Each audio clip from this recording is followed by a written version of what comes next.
panca inderanya itu bisa menganalisa semua kejadian yang ada di sekitarnya, yang kemudian kejadian itu dijadikan sebagai iktibar, bahan pelajaran. Kalau memang peristiwa itu baik, maka semoganya ke depannya peristiwa ini akan mendapatkan hikmah, membawa kita semakin lebih baik. Seandainya peristiwa yang terjadi itu buruk, tidak baik, maka itu pun akan menjadi sebuah iktibar, contoh bahwa kita jika melakukan ini akan terjadilah peristiwa itu. Nah, orang yang beriman harus pandai membaca situasi, menjadikan apa yang terjadi di lingkungannya sebagai bahan pelajaran dalam kehidupannya. Itu orang yang beriman. Dalam kitab Durratun Nasihin ada satu kisah ya. Di zaman Khalifah Abu Bakar Siddiq ada seorang laki-laki yang meninggal dunia.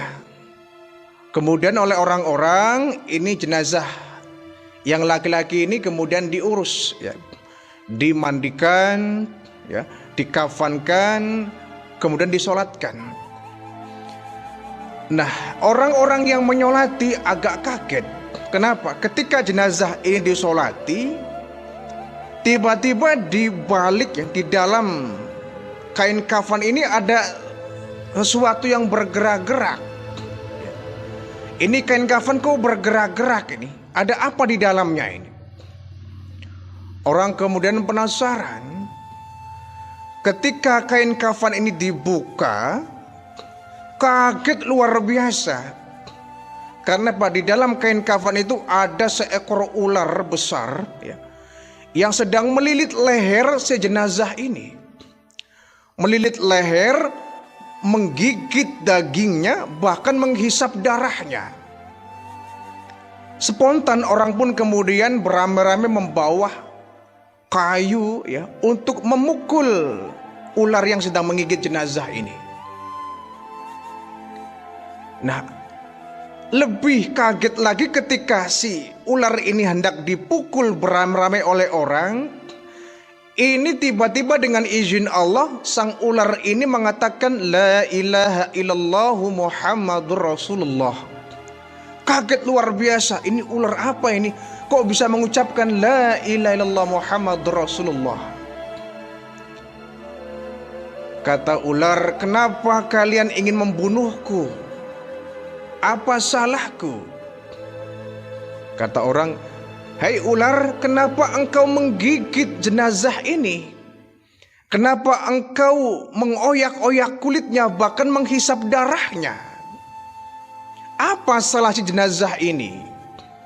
Dengan izin Allah nih ular mengatakan, fa innallaha ta'ala amaroni, sesungguhnya aku diperintahkan oleh Allah subhanahu wa ta'ala an u'adzibahu ila yaumil qiyamah, untuk mengazab orang ini sampai datangnya hari kiamat. Aku datang atas izin Allah, kata sang ular, atas perintah Allah untuk mengazab orang ini sampai datangnya hari kiamat. Orang kemudian bertanya, man khotoyahu, lalu apa dosa jenazah ini wahai ular sampai engkau diperintahkan oleh Allah untuk menggigit dan menghisap darahnya? Apa salah jenazah ini? Kata sang ular, salasu khotoyah, orang ini memiliki 3 dosa, 3 kesalahan.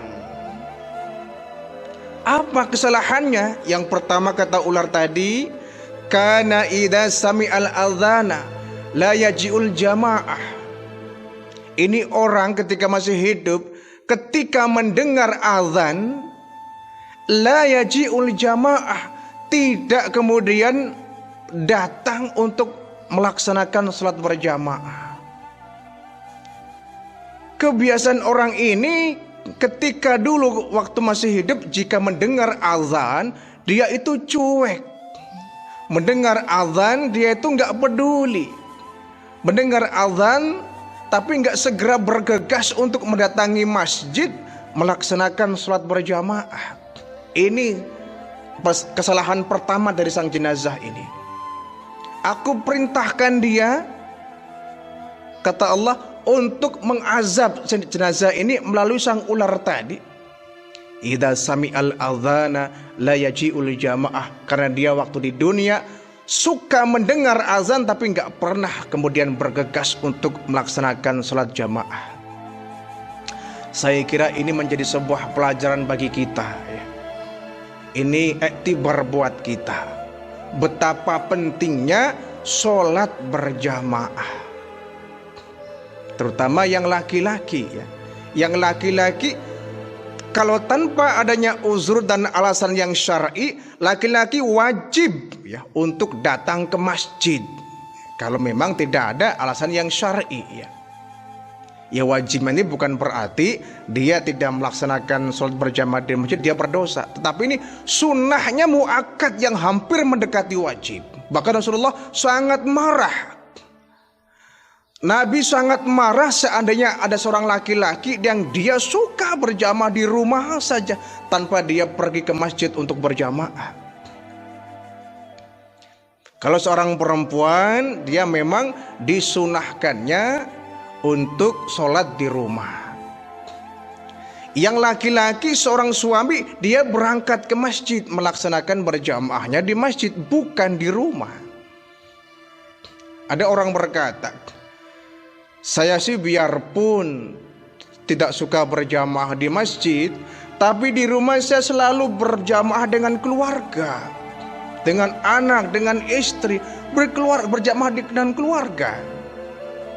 Ini jawaban salah ya. Jawaban salah. Kalau di satu kampung, satu tempat itu, satu komunitas masyarakat di situ ada masjid atau ada musola atau ada tajuk ya, maka tidak ada alasan seorang laki-laki untuk tidak berjamaah di masjid. Kecuali hujan besar ya, kemudian ada angin kencang, atau dia sedang sakit parah ya, atau dia sedang menunggu orang sakit, atau dia sedang talkin seorang yang sedang sakratil maut ya, atau memang kondisi lingkungan sedang berbahaya yang jika orang keluar dari rumah akan terancam jiwanya, baru seorang boleh untuk tidak berjamaah. Angin kencang ya, hujan lebat, tapi kalau rintik-rintik saja ya kan bisa bawa payung untuk ke masjid ya, tidak ada alasan. Atau dia sedang sakit yang parah, bukan sakit karena pilek, bukan sakit karena batuk, bukan sakit karena sakit yang ringan-ringan ya, flu dan lain sebagainya. Sakit yang memang sakitnya bisa menghalangi dia untuk tidak hadir di masjid, baru dia boleh untuk tidak berjamaah. Selama tidak ada alasan yang syar'i, seorang laki-laki diharuskan untuk datang ke masjid melaksanakan sholat berjamaah. Adapun seorang istri sebaiknya di rumah. Karena seorang wanita itu kan penuh dengan fitnah. Khawatir kalau dia berangkat dari rumah ke masjid ya, orang akan banyak berspekulasi, ini perempuan mau kemana ini ya, malam-malam ke masjidnya. Kecuali sang perempuan ini ditemani oleh mahramnya, adiknya, suaminya, atau mungkin ya, atau anaknya. Tapi kalau dia berangkat sendiri ke masjid, namanya juga orang ya, kadang-kadang ada saja pikiran buruknya. Wong ke masjid kadang-kadang, ini orang mau kemana nih perempuan malam-malam keluyuran, orang bawa mukena, masa mau kemana, kan begitu. Apalagi mohon maaf ya, yang dia nggak punya suami atau janda, wah itu rentan dengan gosip. Dia ke masjid, orang bilang apa? Alasan aja ke masjid, padahal nyari laki-laki itu kan. Ini menunjukkan bahwa perempuan itu banyak fitnahnya. Ya, belum lagi kalau dia bersuami, kemudian dia suaminya di rumah, dia berangkat ke masjid, akan semakin menjadi cerita yang tidak baik. Maka sebaiknya seorang perempuan dia di rumah. Kalau dia punya anak perempuan, maka dia berjamaah dengan anak perempuan, suaminya berangkat ke masjid. Kalau dia punya anak laki-laki kecil ya, maka dia sholat di rumah. Sang istri ini anaknya dibawa suaminya ke masjid. Ajarkan anak kita untuk terbiasa berangkat ke masjid. Kalau punya anak dua, perempuan dan laki-laki, maka yang perempuan ajaklah dia berjamaah dengan ibunya di rumah. Yang laki-laki bawa oleh suaminya ke masjid. Jadi jangan sampai ada seorang laki-laki mengatakan, saya sih biarpun tidak pernah ke masjid, tapi saya berjamaah di rumah dengan keluarga. Ini salah. Salah. Seorang suami biarpun di rumah ada anggota keluarganya, dia harus ke masjid. Lebih bagus lagi keluarganya diajak ke masjid untuk berjamaah. Kalau tidak, minimal bapaknya yang ke masjid. Jangan kemudian dia di rumah, apalagi rumahnya dekat dengan masjid, apalagi setiap 5 waktu dia mendengar suara azan. Apalagi sudah ada azan, dia nggak bergegas sholat. Berjamaah di masjid tidak, di rumah pun tidak. Azan terdengar, dia santai-santai, main handphone, main komputer, baca majalah, baca koran, bercengkrama dengan keluarga, padahal sudah tiba waktu sholat. Ini juga salah. Maka sebaiknya ketika azan berkumandang, segeralah kita untuk bergegas. Lebih bagus lagi dan sangat bagus kalau dia bergegas berangkat ke masjid untuk sholat berjamaah. Ketika seorang suami ini berangkat ke masjid untuk berjamaah, subhanallah, dia pulang dari masjid, pulang ke rumah, membawa pahala yang begitu banyak, keberkahan yang bisa dirasakan oleh seluruh anggota keluarganya. Seorang laki-laki yang suka sholat di rumah itu, kesolehannya dipertanyakan. Dia soleh, cuma dia jarang ke masjid. Buat apa masjid ini dibangun kalau tidak digunakan untuk berjamaah? Kenapa begitu besar pahala berjamaah di masjid? Karena yang jelas dengan sholat di masjid, kesempurnaan kita dalam melaksanakan sholat semakin besar. Bayangkan kita kalau sholat di masjid berjamaah, itu kan kemungkinan lupa kecil karena berjamaah. Kalau kita seorang imam, sholatnya lupa, ada yang mengingatkan makmum dari belakang, subhanallah, insya Allah nggak bakal salah. Ada yang meluruskan. Kalau kita makmum, kita salah, itu juga nggak mungkin kita mengikuti imam. Yang repot kalau kemudian sholat di rumah sendirian. Jika salah, ya salah sudah. Ragu-ragu tentang rokaatnya, sudah rusak sholat kita. Nggak ada yang mengingatkan. Dan tentu rumah kita dengan masjid jelas beda. Jangan orang bilang, sama saja, sholat di rumah juga sama kok berjamaah, di masjid juga berjamaah sama saja. Dan bagaimana mungkin sama? Bagaimana mungkin sama rumah kita dengan masjid kok disamakan? Berjamaah di rumah dengan berjamaah di masjid sama-sama berjamaah, tapi nilainya tentu berbeda antara berjamaah di masjid dengan berjamaah di rumah, karena tempatnya juga berbeda. Masjid Baitullah, rumahnya Allah, sedangkan rumah kita, tidak bisa dikatakan Baitullah rumah kita ini. Tidak mungkin sama. Tempatnya saja berbeda. Masjid tempat yang suci, rumah kita tempat yang kotor. Berbagai macam benda-benda najis ada di sana. Belum lagi kalau di masjid kita akan lebih khusyuk. Kenapa? Suara-suara yang bisa mengganggu sholat kita paling tidak terminimalisir.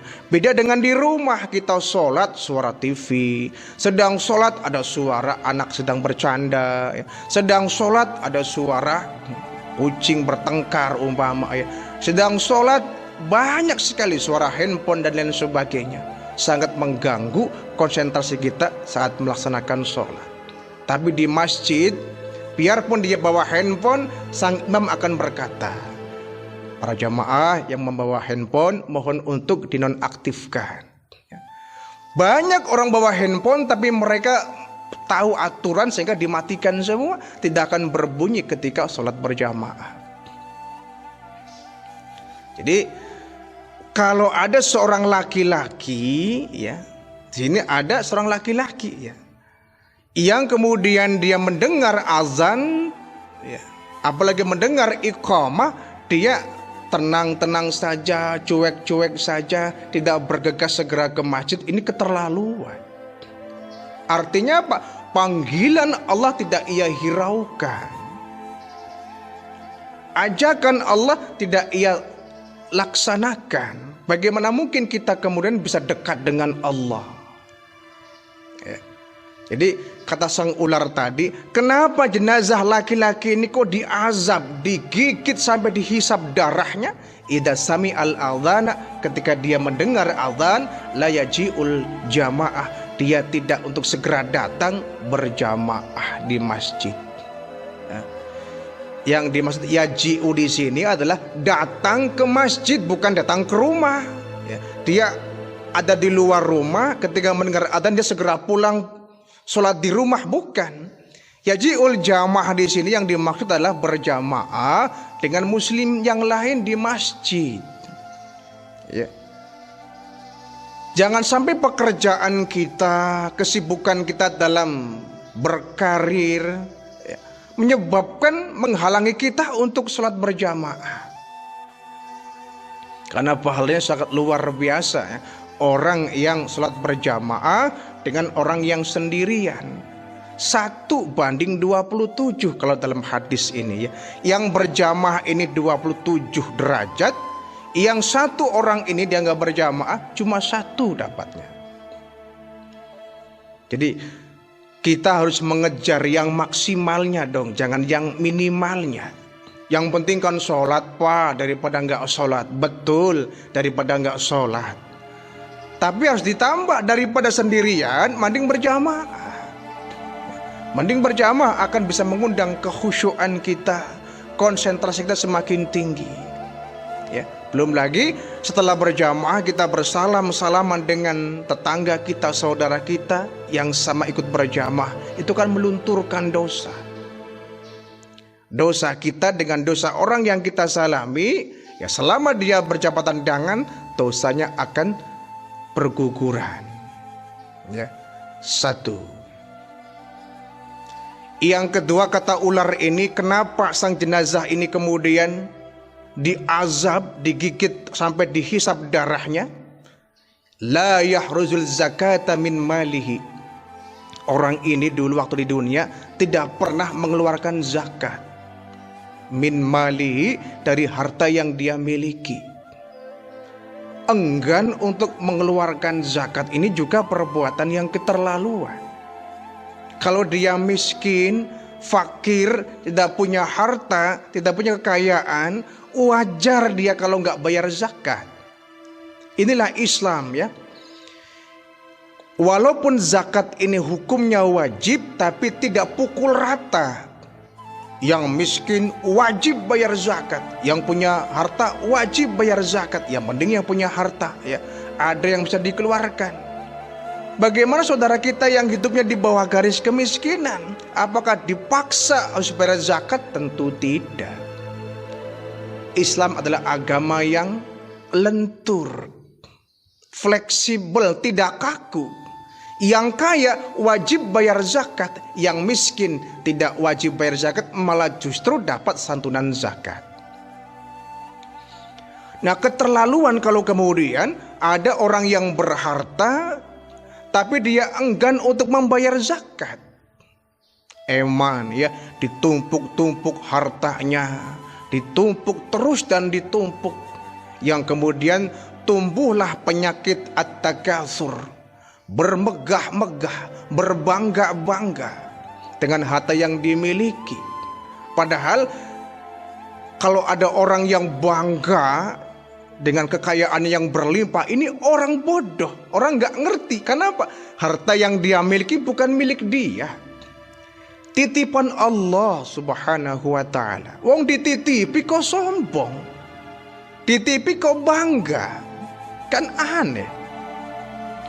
Seperti tukang parkir ya, ada orang datang ke tukang parkir, kita nitipin motor ini ya, tukang parkir.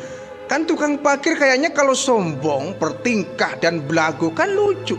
Yang kau jaga itu motor siapa? Yang kau jaga itu mobil siapa? Kenapa kamu sombong? Yang kamu jaga mobil itu, motor itu punya orang, titipan saja. Yang dititip kamu yang harus kamu jaga. Kemudian kita berlagak, bertingkah sombong seakan-akan dia mobilnya dia, motornya dia. Ini kan tukang parkir nggak tahu diri. Wong titipan kok bikin dia bangga. Apanya yang bangga? Rumah kita, emas kita kalau ada, seluruh perabotan kita, kendaraan kita, uang deposito kita, perusahaan kita, bahkan jabatan kita bukan milik kita. Itu hanya titipan kepada kita oleh Allah. Kita harus amanah. Kenapa? Satu saat yang Allah titipkan kepada kita akan diminta pertanggungan jawab. Salah besar kalau ada orang yang merasa bahwa rumah yang dia bangun, rumah dia, uang yang dia tabung, uang dia, ya, gaji yang ia miliki, gajinya dia, mobil yang dia miliki, mobilnya dia. Ini kan kebanyakan orang begitu. Ya, persiaplah ketika orang merasa memiliki, akan semakin sakit hati jika yang ia miliki akan diambil orang. Kan begitu. Tapi kalau kita merasa bahwa yang kita miliki adalah titipan Allah, bukan milik kita, saat hilang, saat rusak Allah ambil, tidak ada yang namanya cerita sakit hati. Motor ya, kita kan kadang-kadang umumnya motor ini punya saya, ini motor punya saya, yang beli saya, pakai uang saya. Kita merasa memiliki itu motor. Saat motor itu rusak, streslah kita. Saat motor itu hilang, depresilah kita. Ya. Kenapa? Yang kita miliki merasa itu punya kita, padahal itu titipan dari Allah Subhanahu wa ta'ala. Ya, inna lillahi wa inna ilaihi raji'un. Segalanya datang dari Allah dan segalanya akan kembali kepada Allah Subhanahu wa ta'ala. Maka orang yang bersyukur terhadap hartanya, dia akan pandai untuk berzakat, baik zakat fitrah ketika di bulan Ramadan maupun zakat mal ya, setiap setahun sekali. Kalau tidak dikeluarkan zakat ini, maka hartanya akan menjadi bala bencana. Hartanya akan menjadi malapetaka. Hartanya akan menjadi ya, penyebab dia menemukan malapetaka. Bahkan nanti hartanya akan menjadi bara api yang akan membakar dia di neraka nanti. Ya, ingatlah kita bahwa harta yang ada dalam kehidupan kita itu titipan Allah. Ya, bahkan anak juga titipan Allah, istri titipan Allah, badan kita juga titipan dari Allah yang harus kita jaga, kita pergunakan dalam rangka untuk mendekatkan diri kepada Allah Subhanahu wa ta'ala. Maka orang yang bakhil, orang yang pelit adalah orang yang tidak sadar bahwa harta yang dia miliki bukan miliknya. Harta yang dia miliki kepunyaan Allah. Kalau kita merasa bahwa harta ini punya Allah, maka kita sebaik mungkin mempergunakan harta ini untuk mendekatkan diri kepada Allah Subhanahu wa ta'ala. La yakhruju zakata min malihi. Orang yang tidak suka mengeluarkan zakat dari hartanya, nasibnya akan seperti jenazah ini dimakan oleh ular, dihisap darahnya. Na'udzubillahi min dzalik. Hidup ini kan take and give ya, saling memberi dan saling menerima. Kita harus memikir bahwa di sebelah kita mungkin ada orang yang kekurangan ya, di belakang rumah kita mungkin ada yang kelaparan. Karena namanya masyarakat itu ada yang miskin, ada yang kaya, itu realita. Maka yang sedang berlebih, yang sedang ada di atas puncak kesuksesan, lihat dong tetangganya sedang kelaparan, berikan mereka. Karena dari harta yang kita miliki, ada hak anak yatim, ada hak fakir miskin, bukan milik mutlak kita. Kalau kita memberi kemudian, kita harus berpikir mungkin rezeki dia lewat tangan saya. Seperti keran ya. Coba lihat keran itu. Keran di masjid kan di rumah kita ya. Keran itu kan menyimpan air. Tapi air yang dikucurkan keran itu bisa dimanfaatkan untuk orang lain. Ya. Menyimpan air tapi bukan untuk dirinya sendiri. Disalurkan kepada orang yang membutuhkan. Kita harus seperti keran ya. Apa yang kita punya berbagilah dengan orang lain. Siapa tahu dari kita berbagi, orang tersebut akan mendoakan untuk kita keberkahan hidup. Jadi tidak ada salahnya dan tidak ada ruginya kita memberi kepada orang. Justru harta yang kita beri akan semakin bertambah, Allah lipat gandakan. Yang ketiga, kata ular ini, kenapa saya gigit ini jenazah? Saya hisap darahnya. La yasma'u qaulul ulama. Ini orang tidak suka mendengar ucapan-ucapan para ulama. Ini orang menganggap ulama itu orang yang biasa saja. Ucapan ulama dianggapnya radio bodol, radio rusak.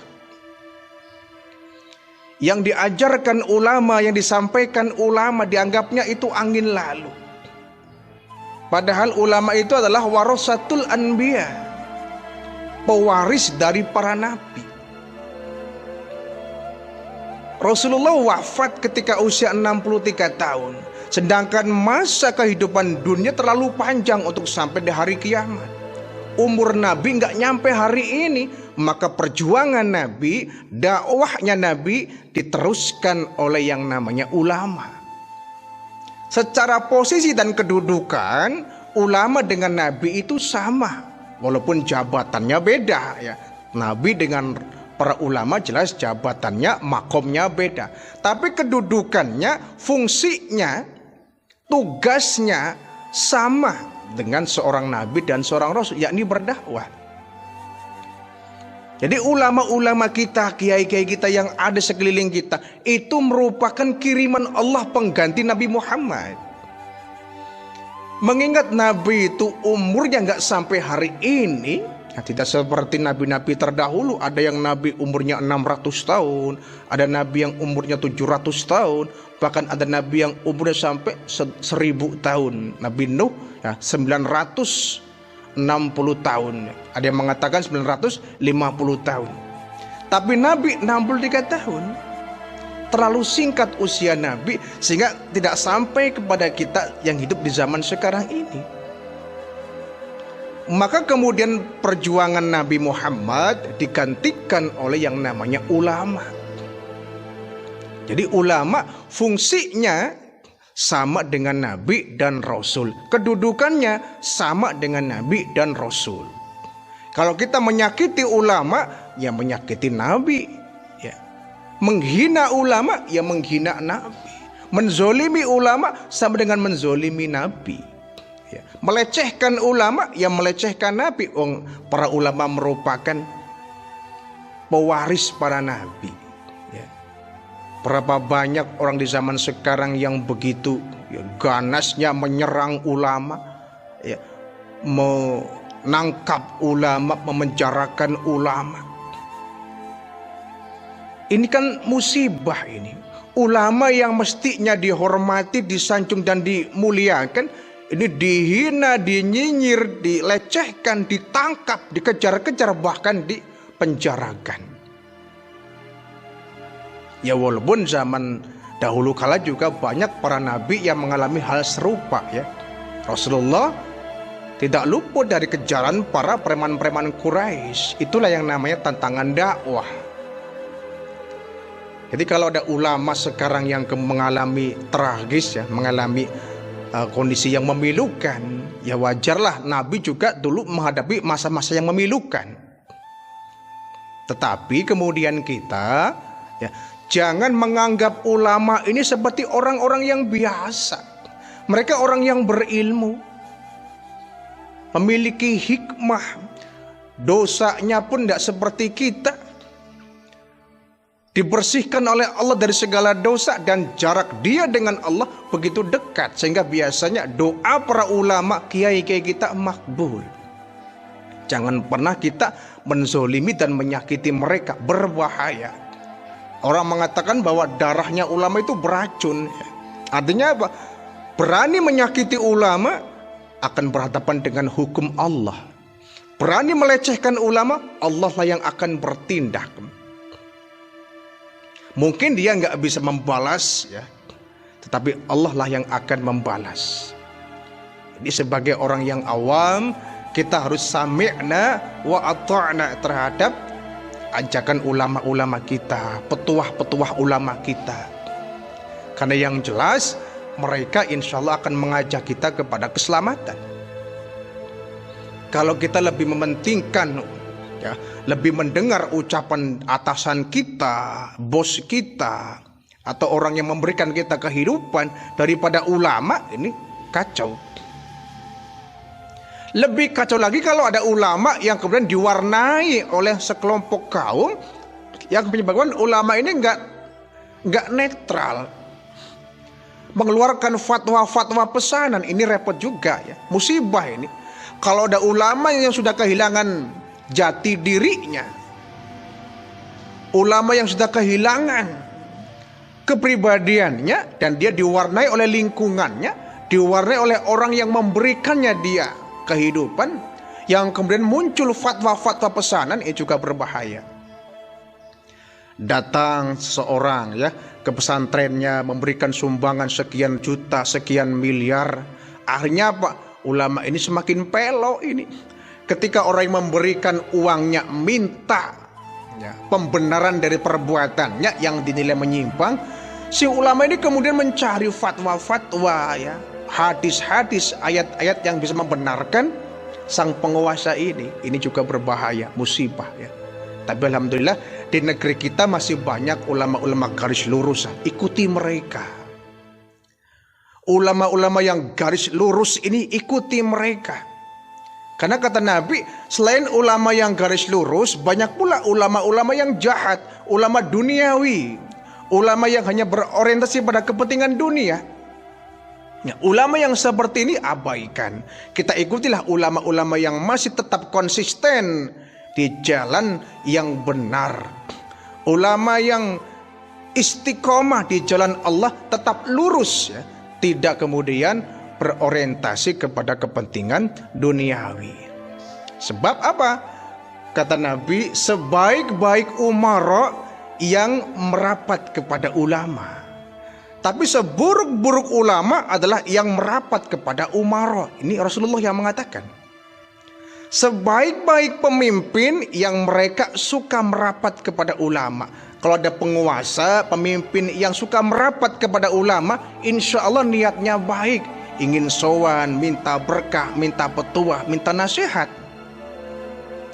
Tapi kalau ulama yang sowan merapat kepada pejabat, harap hati-hati, ada apa ini? Kok nggak punya harga diri sekali? Seorang ulama itu warasatul anbiya, kenapa harus merapat ya kepada penguasa? Jangan-jangan minta proyek. Nah ini yang berbahaya ya. Jadi kata Nabi, sebaik-baik pemimpin penguasa yang dia merapat kepada ulama, dan seburuk-buruk ulama adalah yang merapat kepada pemimpin. Ulama harus punya jati diri, ulama harus punya harga diri, ulama harus punya identitas. Jangan sampai dia seperti eceng gondok ya.